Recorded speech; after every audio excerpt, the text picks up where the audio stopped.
ramdam na rin ang Pasko sa Makati Central Business District. Nagniningning na po kasi ang mga pangunahing kalsada nito matapos ilawan ang kanilang mga Christmas street lights ngayong gabi.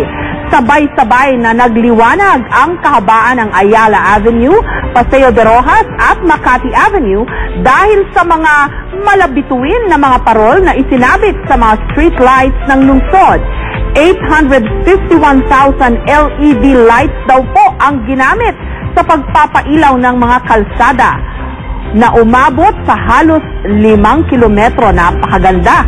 Buhay na buhay rin po ang Christmas spirit sa Ayala Triangle Gardens dahil sa namumutik-tik na mga ilaw.